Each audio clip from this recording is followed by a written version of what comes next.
Welcome to special analysis. నేను రమా మండవ. ఈ రోజు అనాలిసిస్లో భాగంగా మనం తీసుకోబోతున్న టాపిక్ ఏంటంటే అసలు రేణుకా చౌదరికి జగన్మోహన్ రెడ్డికి ఎక్కడ గ్యాప్ పెరిగింది అనే అంశాన్ని ఈరోజు మనం తీసుకోవడం జరిగింది. ఈరోజు టైటిల్ చూస్తే మనకు అర్థమవుతుంది. సో ఇటీవల కాలంలో రేణుకా చౌదరి వర్సెస్ జగన్మోహన్ రెడ్డి అనే ఈక్వేషన్ తెర మీదకి వచ్చింది. యాక్చువల్గా ఇప్పుడు తెర మీదకి వచ్చింది కాదు, ఇది ఎప్పటి నుంచో జగన్మోహన్ రెడ్డితో ఆమెకు వైరం ఉంది అనేక రకాలుగా. అది మనం డిస్కస్ చేసే ప్రయత్నం చేద్దాం. అయితే ఇటీవల కాలంలో అమరావతి రాజధానికి సంబంధించి జగన్మోహన్ రెడ్డి సొంత మీడియాలో కొమ్మినేని అనే పేరుతోని ఒక సీనియర్ జర్నలిస్ట్ డిబేట్లో కృష్ణరాజు అనే మరొక జర్నలిస్ట్ చేసిన కామెంట్స్ ఏవైతే ఉన్నాయో, దీని తర్వాత రాష్ట్రంలో మరోసారి అమరావతి రైతులు రోడ్డెక్కే ప్రయత్నం చేశారు. మహిళలు ఈ అంశం మీద చాలా తీవ్రంగా స్పందించారు. ఈ క్రమంలోనే అటు కూటమి ప్రభుత్వం కూడా ఫర్మ్గా యాక్షన్ తీసుకుంది. అందుకే కొమ్మినేని అరెస్ట్ అయ్యారు, కృష్ణరాజును కూడా ప్రభుత్వం అరెస్ట్ చేయించే ప్రయత్నం చేసింది. నేను సుప్రీంకోర్టులో ఊరట ఇచ్చిన కారణంగా ఈరోజు కొమ్మినేని బయటకు వచ్చే సిచ్యువేషన్ కూడా ఉంది.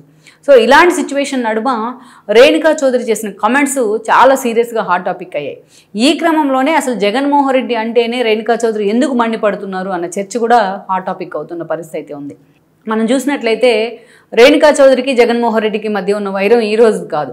యాక్చువల్గా ఆమె ప్రస్థానం టీడీపీ నుంచి స్టార్ట్ అయినప్పటికీ ఆ తర్వాత కాంగ్రెస్ వైపు అనేక కీలక పరిణామాల తర్వాత ఆమె కాంగ్రెస్ వైపు రావడం జరిగింది. ఆ రోజు టీడీపీతో విభేదించి అప్పటి నుంచి కాంగ్రెస్లో ఎస్పెషల్లీ ఖమ్మం జిల్లాను రిప్రజెంట్ చేస్తూ ఆమె ఒక సీనియర్ పొలిటీషియన్గా ఎదిగే ప్రయత్నం చేశారు. ఈ క్రమంలోనే తనకంటూ కూడా ఒక ఫైర్ బ్రాండ్ ఇమేజ్ అయితే తెచ్చుకున్నారు. మనం చూసినట్లయితే అటు రాజ్యసభ సభ్యురాలుగా పనిచేశారు, అదేవిధంగా ఎంపీగా పనిచేశారు సుదీర్ఘకాలం. అటు సోనియా గాంధీకి ఇటు రాహుల్ గాంధీకి వాళ్ళిద్దరికీ కూడా అత్యంత సన్నిహితమైన నేతగా రేణుకా చౌదరి పేరు తెచ్చుకున్నారు. ఈ క్రమంలోనే ఎదుటి ఉంది ఎంతటి వాళ్ళైనా సరే ఆ మాట్లాడే వాళ్ళని టార్గెట్ చేసే విధంగా ఆ మాట్లాడే తీరు కానీ ఆమె ధైర్యం కానీ ఆమెకు ఒక ఫైర్ బ్రాండ్ ఇమేజ్ అయితే తీసుకొచ్చింది అనుకోవచ్చు. అలా ఖమ్మంలోనే కాదు, రాష్ట్ర వ్యాప్తంగా ఉమ్మడి రాష్ట్రం ఉన్న సమయంలో ఉమ్మడి రాష్ట్ర వ్యాప్తంగా, అదేవిధంగా చూసినట్లయితే రాష్ట్రం విడిపోయిన తర్వాత ఇండివిజువల్గా 2 స్టేట్స్లో రేణుకాకి ఒక సపరేట్ ఫ్యాన్ బేస్ కానీ ఆమె డైలాగులకు ఒక సపరేట్ ఇమేజ్ కానీ ఏర్పడిందంటే అది అతిశయోక్తి కాదు. ఎస్పెషల్లీ కమ్మ సామాజిక వర్గాన్ని టార్గెట్ చేసే క్రమంలో కూడా అది ఎదుటి ఉంది ఎంతటి వాళ్ళైనా సరే వాళ్ళని ఎప్పుడు కూడా టార్గెట్ చేస్తూ ఆమె వార్తలో ఉండిన సందర్భాలు చాలానే ఉన్నాయి. సో అలాంటి రేణుకా చౌదరికి జగన్మోహన్ రెడ్డికి మధ్య వైరం అంటే ఫస్ట్ మనం చెప్పుకోవాల్సిన ఇన్సిడెంట్ ఏంటంటే అమరావతి రైతుల ఉద్యమం. 2014లో చంద్రబాబు నాయుడు అమరావతిని రాజధానిగా నిర్ణయించారు. అప్పుడు జగన్మోహన్ రెడ్డి కూడా దానికి సపోర్ట్ చేశారు. ఒక్క లాఠీ విరగకుండా, ఒక్క రక్తం చుక్క లేకుండా ఆ రోజు అమరావతి రైతులు 33,000 ఎకరాల ల్యాండ్ని చంద్రబాబు నాయుడు కోసం ఇవ్వడం జరిగింది, రాజధాని కోసం. సో ఆయన మాటలు నమ్మి చంద్రబాబు నాయుడు మాటలు. జగన్మోహన్ రెడ్డి వచ్చిన తర్వాత 3 రాజధానుల నిర్ణయం అన్నారు, మూడు ముక్కలు అంటూ కూడా ఆయన వైజాగ్ని ఎగ్జిక్యూటివ్ క్యాపిటల్ అన్నారు, అమరావతిని శాసన రాజధాని అన్నారు, కర్నూలును న్యాయ రాజధాని అన్నారు.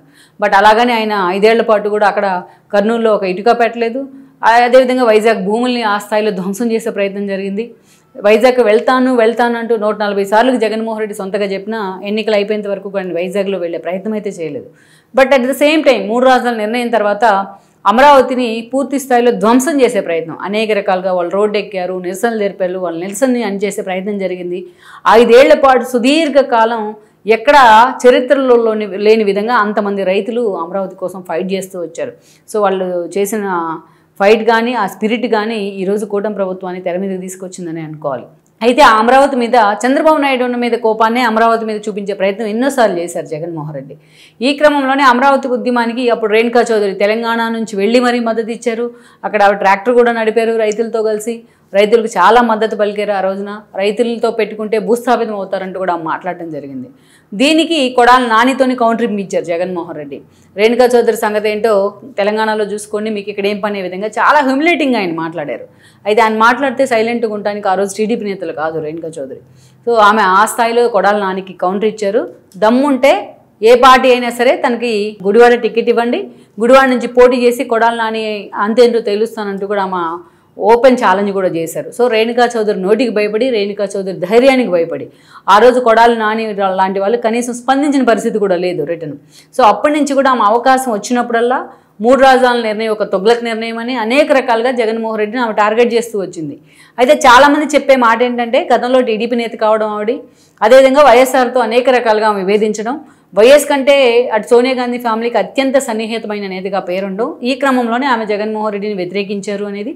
కానీ ఆమె ఇవన్నీ అపార్ట్ ఫ్రమ్ ఆల్ దీస్ ఆవిడ ఇష్యూ బేస్డ్గానే అమరావతి విషయంలో జగన్మోహన్ రెడ్డిని టార్గెట్ చేశారు. అదేవిధంగా 3 రాజధానుల నిర్ణయాన్ని కూడా ఆమె అంతే సీరియస్గా టార్గెట్ చేయడం జరిగింది. దాన్ని అక్కడి నుంచి మనం చూసినట్లయితే ఇటీవల ఏదైతే జగన్మోహన్ రెడ్డి సొంత మీడియా వేదికగా కొమ్మినేని డిబేట్ పెడతాం కానీ కొమ్మినేని ఎదురుగా కూర్చున్న కృష్ణరాజు అనే జర్నలిస్ట్ వేసల్ రాజధాని అంటూ ఒక ప్రొవోకేటింగ్ లాంగ్వేజ్తోని, ఒక అసహ్యకరమైన భాషతోని ఆ రైతులను అవమానించే ప్రయత్నం కానీ, ఆ ఉద్యమాన్ని అవమానించే ప్రయత్నం కానీ చేయడం అందరికీ తెలుసు. దాని తర్వాత వాళ్ళ అరెస్ట్ కానీ, మళ్ళీ రిలీజ్ కానీ ఎలాంటి కీలక పరిణామాలు జరుగుతున్నాయో తెలుసు. అప్పుడు ఆమె వాయిస్ తీసుకున్నారు. తెలంగాణలో కొంతమంది మీడియా వాయిస్ తీసుకున్న క్రమంలో ఈరోజు రేణుకా చౌదరి వాళ్ళనే కాదు, వాళ్ళని అరెస్ట్ చేయడమే కాదు, ఏపీ ప్రభుత్వానికి దమ్ముంటే జగన్మోహన్ రెడ్డిని తమకు అప్పగించండి అంటూ కూడా ఆమె సవాల్ చేయడం జరిగింది. ఈ క్రమంలోనే అటు ఇక్కడ కాంగ్రెస్ అధికారంలో ఉంది, ఆ రాజ్యసభ సభ్యురాలుగా కూడా ఉన్నారు.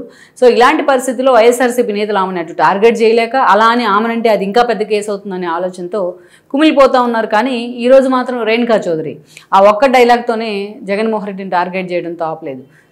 ఏపీ నేతలకు చేత కాకపోతే, కూటమి ప్రభుత్వానికి చేత కాకుంటే జగన్మోహన్ రెడ్డిని కూడా మాకు అప్పగించండి, మేము తేలుస్తామన్న విధంగా ఆ మాట్లాడిన మాటలు నిజంగానే అమరావతి రైతులు కూడా ఎంతో బూస్ట్నిచ్చాయి. సో ఈ క్రమంలోనే మరోసారి రేణుకా చౌదరి వర్సెస్ జగన్మోహన్ రెడ్డి అన్న ఈక్వేషన్ తెర మీదకి రావడం జరిగింది. అయితే ఆమెను టార్గెట్ చేసే క్రమంలో జగన్మోహన్ రెడ్డికి చెందిన సోషల్ మీడియా కానీ, ఇక కమ్మ సామాజిక వర్గం జగన్మోహన్ రెడ్డిని వ్యతిరేకించే క్రమంలోనే చంద్రబాబు నాయుడు కమ్మ సామాజిక వర్గానికి చెందిన రేణుకా చౌదరిని ఆయన ముందుండి మాట్లాడిపిస్తున్నారని కూడా కొంతమందిని వేరే లైన్లో తీసుకెళ్లే ప్రయత్నం చేస్తున్నారు. కానీ అక్కడ జరిగింది ఏంటంటే, ఇదే రేణుకా చౌదరి టీడీపీ ప్రతిపక్షంలో ఉన్నప్పుడు అమరావతి గురించి మాట్లాడారు, అమరావతి రైతుల కోసం మద్దతు ఇచ్చారు. ఇదే రేణుకా చౌదరి ఈరోజు జగన్మోహన్ రెడ్డి ప్రతిపక్షంలో ఉన్నప్పుడు కూడా అమరావతి రైతుల కోసం నిలబడ్డారు.